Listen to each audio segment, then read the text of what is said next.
Doctor Bhimrao Ambedkar के जीवनी लेखक का दावा, ब्राह्मण विरोधी कुलीन वर्ग की उदारता से भी चमके। भारत के सबसे प्रखर और अग्रणी दलित नेता डॉक्टर भीमराव अंबेडकर की जयंती पर पढ़िए क्रिस्तोफ जाफरलो द्वारा लिखित और योगेंद्र दत्त द्वारा अनुवादित पुस्तक भीमराव अंबेडकर एक जीवनी के अंश। पुस्तक भीमराव अंबेडकर एक जीवनी का आवरण सौजन्य राजकमल प्रकाशन। भारत के सबसे प्रखर और अग्रणी दलित नेता के रूप में डॉक्टर भीमराव अंबेडकर का स्थान निर्विवाद है। वह दलितों के महान नायक के रूप में जाने जाते हैं। हर साल 14 अप्रैल को उनकी जयंती मनाई जाती है। उन्हें बाबा साहेब अंबेडकर के नाम से भी जाना जाता है। डॉक्टर अंबेडकर ने अपना पूरा जीवन छुआछूत और जातिवाद जैसी सामाजिक बुराइयों के खिलाफ संघर्ष में लगा दिया। इस बीच वह गरीब, दलितों और शोषितों के अधिकारों के लिए संघर्ष करते रहे। स्वतंत्र भारत के वो पहले विधि एवं न्याय मंत्री थे। भारतीय संविधान का मसौदा तैयार करने वाली समिति के अध्यक्ष पद पर उनके दायित्व निर्वहन के चलते उनके समर्थक उन्हें संविधान का जनक भी कहते हैं। साहित्य आज तक पर अंबेडकर की जयंती पर पढ़िए क्रिस्तोफ जाफरलो द्वारा लिखित और योगेंद्र दत्त द्वारा अनुवादित पुस्तक भीमराव अंबेडकर एक जीवनी के अंश। ये पुस्तक राजकमल प्रकाशन से प्रकाशित है। क्रिस्तोफ जाफरलो ने डॉक्टर अंबेडकर के जीवन को समझने के क्रम में उनके जीवन के जिन 3 सबसे महत्वपूर्ण पहलुओं पर प्रकाश डाला है, वे हैं: एक समाज वैज्ञानिक के रूप में अंबेडकर, एक राजनेता और राजनीतिज्ञ के रूप में अंबेडकर तथा स्वर्ण हिंदुत्व के विरोधी एवं बौद्ध धर्म के एक अनुयायी व प्रचारक के रूप में अंबेडकर। पुस्तक अंश भीमराव अंबेडकर एक जीवनी, जाति उन्मूलन का संघर्ष एवं विश्लेषण। अंबेडकर का जन्म 14 अप्रैल 1891 को हुआ था। अंबेडकर को Mhow military headquarter of war छावनी में पैदा होने का अपरिमित लाभ मिला। उनके पिता रामजी सकपाल और उससे भी पहले अंबेडकर के दादा सेना में मुलाजिम थे। सकपाल 1866 में सेना में भर्ती हुए और तरक्की पाते हुए सूबेदार के पद तक पहुंचे। बाद में उन्हें एक सैनिक नॉर्मल स्कूल का हेडमास्टर भी नियुक्त किया गया। अंबेडकर की मां भी एक बेमिसाल सैनिक विरासत वाले महार परिवार से संबंधित थीं। अंबेडकर के नाना और उनके 6 भाई सूबेदार मेजर रह चुके थे। 37 चूंकि मिलिट्री के बच्चों के लिए शिक्षा अनिवार्य थी, इसलिए न केवल अंबेडकर के पिता बल्कि उनके परिवार की महिलाएं भी साक्षर थीं। रामजी सकपाल ज्योतिराव फुले के दोस्त और प्रशंसक थे। वह एक रोबदार व्यक्ति थे। उन्होंने 1890 के दशक में सेना में महारों की ओर से चलाए गए अभियान में सक्रिय हिस्सेदारी की थी। 1892-93 में ब्रिटिश सरकार ने फैसला लिया था कि अब महारों को सेना में बड़ी संख्या में भर्ती नहीं किया जाएगा, क्योंकि दूसरी अशुद्ध जातियों, खासतौर से मराठा जातियों के लोग बैरकों में महारों के साथ ज्यादा मेलजोल नहीं रखना चाहते। इस तरह अंबेडकर के पिता महारों की उस आखिरी पीढ़ी के सदस्य थे जिसे ब्रिटिश सेना में पक्की नौकरी मिली थी। रामजी सकपाल एक धर्मपरायण व्यक्ति थे। वह अपने बच्चों को हिंदू ग्रंथ पढ़कर सुनाते थे और तुकाराम जैसे संतों के दोहे सुनाते थे। उन्होंने अपने परिवार में आध्यात्मिकता के साथ साथ सामाजिक चेतना के बीज भी बो दिए थे। इसका एक कारण ये था कि वे कबीर के अनुयायी थे, जिन्होंने जातिगत ऊंच नीच का डटकर मुकाबला किया था। 15वीं शताब्दी के उत्तरार्ध में कबीर ने भी समतावाद को बढ़ावा दिया था, जिसकी एक वजह तो यही थी कि एक संत होने के नाते उनके लिए समानता की बात करना स्वाभाविक था, और दूसरी वजह ये थी कि वह खुद भी बहुत निचले तबके, जुलाहा जाति से आए थे। मगर अंबेडकर के करियर को एक निश्चित शक्ल देने में आधुनिक शिक्षा और उसके लिए मराठा महाराजाओं से मिली सहायता सबसे निर्णायक पहलू रहे। अंबेडकर 5 साल की उम्र से छावनी के प्राइमरी स्कूल में जाने लगे थे और उनके कई साल सतारा के हाई स्कूल में गुजरे। बाद में उनके पिता सेना के साथ बम्बई आ गए, जहां उन्होंने अपने भाई के साथ एल्फिंस्टन स्कूल में दाखिला लिया। एल्फिंस्टन स्कूल से वे एल्फिंस्टन कॉलेज में पहुंचे, जहां उन्होंने अंग्रेजी और फारसी में B.A. की डिग्री ली। वह संस्कृत भी पढ़ना चाहते थे, मगर अपनी जाति के कारण वह संस्कृत नहीं पढ़ पाए। अगले साल 1913 में वह बड़ौदा रियासत की सेना में लेफ्टिनेंट के पद पर भर्ती हो गए। भर्ती के महज एक पखवाड़े के बाद उनके पिता का देहांत हो गया। इसके बाद अंबेडकर ने नौकरी छोड़कर और बड़ौदा महाराज की आर्थिक सहायता से एक बार फिर अपनी पढ़ाई शुरू करने का फैसला लिया। कृष्ण अर्जुन उर्फ दादा कैलुस्का अंबेडकर के अध्यापकों में से एक थे और उनकी तीक्ष्ण बुद्धि व क्षमताओं से बेहद प्रभावित थे। उन्होंने ही एल्फिंस्टन कॉलेज में अंबेडकर की पढ़ाई के खर्चे का बंदोबस्त करने के लिए बड़ौदा महाराज से सहायता का निवेदन किया था। बड़ौदा के महाराजा भी गायकवाड़ राजवंश से थे, जिनकी मराठा जड़ों के आधार पर गैर ब्राह्मणों के प्रति उदारता का कारण एक हद तक समझा जा सकता है।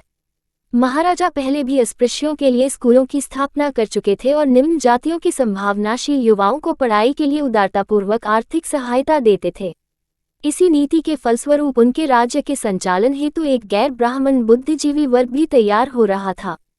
कैलुस्क ने अंबेडकर को महाराजा के सामने पेश किया, जिन्होंने फौरन उन्हें 50 रुपये माहवार की छात्रवृत्ति का आश्वासन दिया। साथ ही उन्होंने ये भी वादा किया कि अगर वह पढ़ाई में अच्छा प्रदर्शन करते हैं तो उन्हें और पैसा मिल जाएगा। महाराजा ने उन्हें स्नातक की पढ़ाई पूरी होने पर नौकरी देने का औपचारिक प्रस्ताव भी रखा। महाराजा अमेरिका में उनकी पढ़ाई का पूरा खर्चा वहन करेंगे। महाराजा का बेटा भी हार्वर्ड में पढ़ चुका था, बशर्ते वह लौटने पर 10 साल तक रियासत की नौकरी करने के लिए अपनी मंजूरी दें। अंबेडकर के सामने यह एक अभूतपूर्व अवसर था। निश्चय ही यह अवसर उन्हें अपनी बुद्धि और कठोर परिश्रम की क्षमता से मिला था, मगर उनके भाग्य का सितारा मराठा रियासत के कुलीन वर्ग की उदारता से भी चमक रहा था। गैर ब्राह्मण एकजुटता का ये तत्व उनके करियर में एक निर्णायक पहलू रहा है। 1913 में अंबेडकर न्यूयॉर्क स्थित कोलंबिया विश्वविद्यालय गए। वहां उन्होंने 1915 में अर्थशास्त्र में स्नातकोत्तर की डिग्री हासिल की। इस डिग्री के लिए उन्होंने प्राचीन भारत में व्यापार पर शोधपत्र लिखा था। 1916 में जाति के विश्लेषण की उनकी पहली कोशिश शुरू हुई और उन्होंने मानवशास्त्र की एक सेमिनार में costs in India, there mechanism, genesis and development शीर्षक से पर्चा प्रस्तुत किया। अपने इस पर्चे में, जिस पर हम आगे फिर चर्चा करेंगे, अंबेडकर ने पहली बार पश्चिमी समाज विज्ञान से निकली अवधारणाओं को भारत के संदर्भ पर लागू किया था। कोलंबिया में वह अपने 2 प्रोफेसरों, जॉन ड्यूवी अनुभविक दर्शन के प्रणेता और R.A. सेलिगमान से खासतौर से प्रभावित हुए थे। इसके अलावा उन्हें टस्केजी इंस्टीट्यूट के संस्थापक बुकर टी वॉशिंगटन से भी भारी प्रेरणा मिली, जो अफ्रीकी अमेरिकियों की मुक्ति के लिए शिक्षा को एक माध्यम के रूप में देखते थे। इस तरह अंबेडकर भी चिंतन की नई धाराओं और सबसे बढ़कर टॉमस पेन के समतामूलक व्यक्तिवाद की गहराइयों में उतरते चले गए, जो इससे पहले फुले को भी प्रभावित कर चुके थे।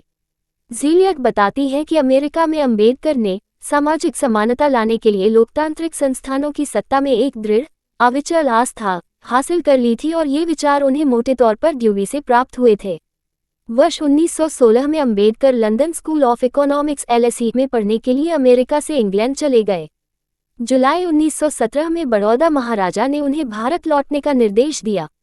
भारत लौटने पर अंबेडकर को महाराजा के सैन्य सचिव के रूप में नौकरी मिली। इस बार भी सेना उनके लिए सामाजिक गतिशीलता का बेहतरीन साधन साबित हुई। बड़ौदा में अंबेडकर को अपनी वास्तविक पहचान के दम पर रहने की कोई जगह नहीं मिल पाई और अंततः उन्हें पारसी समुदाय के किसी व्यक्ति के लॉज में कमरा लेने के लिए पारसी होने का नाटक करना पड़ा। दुर्भाग्यवश उनकी यह चालाकी पकड़ी गई और उन्हें कमरा छोड़ना पड़ा। इस अनुभव ने उन पर निर्णायक प्रभाव छोड़ा। पूरे दिन मैं रहने के लिए एक अदद मकान तलाशता रहता था, मगर आखिरकार मुझे कोई मकान नहीं ही मिला। मैंने अपने दोस्तों से भी बात की, मगर सभी ने कोई न कोई बहाना बनाकर मुझे उल्टे पांव लौटा दिया। वे भी मुझे अपने मकान में रखने के लिए तैयार नहीं थे। मैं पूरी तरह हताश और थक चुका था। अब क्या करूं? मैं तय नहीं कर पा रहा था। परेशान और व्यथित मैं एक जगह जाकर बैठ गया। मेरी आंखों से आंसू बहते न रुकते थे। मकान पाने की मुझे कोई उम्मीद दिखाई नहीं दे रही थी। अब मेरे पास अपनी नौकरी और ये शहर छोड़ने के अलावा कोई चारा नहीं था। मैंने इस्तीफा दिया और रात की गाड़ी से बंबई के लिए रवाना हो गया। यहाँ से अंबेडकर एक राजनीतिक योद्धा के रूप में नया अवतार ग्रहण करते हैं। अक्टूबर 1920 में वह अपनी पढ़ाई पूरी करने के लिए इंग्लैंड लौटे। जून 1921 में उन्होंने एक और मराठा प्रभु कोल्हापुर महाराज की आर्थिक सहायता से अपनी स्नातकोत्तर की डिग्री पूरी की। कोल्हापुर महाराज 1901 से ही बहुत सख्त ब्राह्मण विरोधी रवैया रखते थे। जब कोल्हापुर के ब्राह्मणों ने मराठों को न केवल क्षत्रिय हैसियत अता करने से इनकार कर दिया था, बल्कि उन्हें पारिवारिक कार्यक्रमों में भी वैदिक अनुष्ठानों के लिए अयोग्य घोषित कर दिया था। इसके बाद से कोल्हापुर के महाराजा शाहू महाराज ने भी अंबेडकर के प्रति वही संरक्षणवादी रवैया अपना लिया जो कभी बड़ौदा के महाराजा ने अपनाया था। उनकी उदारता की सबसे मुखर अभिव्यक्ति उनका वह पत्र था जो उन्होंने लंदन स्कूल ऑफ इकोनॉमिक्स के नाम अंबेडकर के पक्ष में लिखा था। इस पत्र से भी उनकी ब्राह्मण विरोधी एकजुटता के बारे में काफी कुछ पता चलता है। श्री अंबेडकर आपको पिछड़ी जातियों और ब्राह्मण नौकरशाही का फर्क समझाएंगे। साथ ही वह आपको बताएंगे कि अगर कोई पिछड़ी जातियों से हमदर्दी रखता है तो उन्हीं ब्राह्मण नौकरशाहों के हाथों उसे कैसी पीड़ा का सामना करना पड़ता है। जो कहने को तो लोकतांत्रिक विचारों का दावा करते हैं और पिछड़ी जातियों के कल्याण की दुहाई देते हैं, मगर वास्तव में वे अपने लिए एक छोटे से अल्पतंत्र के अलावा और कुछ नहीं चाहते। वह अंबेडकर आपके इंग्लैंड की प्रबुद्ध जनता के सामने उन गैर ब्राह्मण हिंदुओं का दृष्टिकोण प्रस्तुत करेंगे जो एक मत से ये मानते हैं कि होम रूल की मांग करने वाले ब्राह्मण असल में अपनी उसी सत्ता को बहाल करना चाहते हैं जो बहुत पहले उनसे छीन ली गई थी। अंबेडकर ने एलएसी में अर्थशास्त्र विभाग में अपना शोधपत्र प्रस्तुत किया। 1922 में प्रस्तुत इस शोधपत्र का शीर्षक था the problem of the rupee, रुपये की समस्या। चूंकि अंबेडकर ने शोधपत्र पर गंभीरता से ध्यान नहीं दिया था, इसलिए पहले दौर में उसे खारिज कर दिया गया। मार्च 1923 में उन्होंने अपने शोधपत्र को दुरुस्त करके जमा कराया और उसी साल नवंबर में सफलतापूर्वक उसका बचाव किया। 1927 में उन्हें the evolution of provincial finance in British India शीर्षक के अपने शोधपत्र के लिए कोलंबिया विश्वविद्यालय से पीएचडी की डिग्री मिली। इस प्रकार वह डॉक्टरेट की डिग्री हासिल करने वाले पहले अस्पृश्य व्यक्ति बने। 1923 में अंबेडकर ने बॉम्बे बार में अपना पंजीकरण कराया और अगले साल से ही उच्च न्यायालय में वकालत की प्रैक्टिस करने लगे। उनके अस्पृश्य होने की वजह से उनके बहुत सारे संभावित मुवक्किल छिटक जाते थे। फलस्वरूप उन्हें अपना खर्चा चलाने के लिए वकालत के साथ साथ अध्यापन का भी काम करना पड़ा। 1918 में वह ब्रिटेन के Sydenham college of commerce and economics में राजनीतिक अर्थशास्त्र पढ़ा चुके थे। 1925 में उन्होंने Batliboi accountancy training institute में पार्ट टाइम लेक्चरर की नौकरी की। तसल्ली की बात ये रही कि अंबेडकर की वकालत चाहे न चल पाई हो, मगर उनके कानूनी प्रशिक्षण व ज्ञान ने अदालतों में अस्पृश्यों का पक्ष रखने में, राजनीतिक मोलभाव के अवसरों पर या राजनीतिक वार्ताओं के दौरान उनको बहुत फायदा पहुंचाया। इस तरह ये संयोग की बात नहीं थी कि अंबेडकर भारत के पहले अखिल भारतीय अस्पृश्य नेता बने। उनकी नियति को निर्धारित करने में उनकी बुद्धि और ऊर्जा के रूप में उनके निजी गुणों ने तो अहम भूमिका अदा की ही, उनके पारिवारिक, सामाजिक और क्षेत्रीय संदर्भ ने भी उन्हें बहुत लाभ पहुंचाया। खासतौर से महाराष्ट्र के ब्राह्मण विरोधी आंदोलन का वंशज होने और मराठा महाराजाओं से मिली सहायता से उन्हें बहुत लाभ हुआ। उनकी सामाजिक राजनीतिक चेतना और उग्र तेवर उनकी जाति और परिवार की पीड़ा का सीधा परिणाम थे।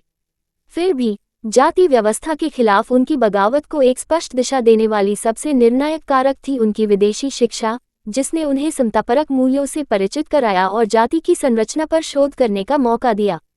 भारत लौटने पर उन्होंने समाजशास्त्र के विश्लेषण के अपने उपकरणों को तराशा ताकि उस समाज व्यवस्था को चुनौती दे सके जिसमें अस्पृश्य ही प्रथम पीड़ित थे। पुस्तक भीमराव अंबेडकर, एक जीवनी लेखक, क्रिस्तोफ जाफरलो अनुवाद, योगेंद्र दत्त भाषा, हिंदी विधा। जीवनी सूचना सिर्फ मान्यताओं और जानकारियों पर आधारित है। यहाँ ये बताना जरूरी है कि यह मेरा वीडियो किसी भी तरह की मान्यता, जानकारी की पुष्टि नहीं करता है।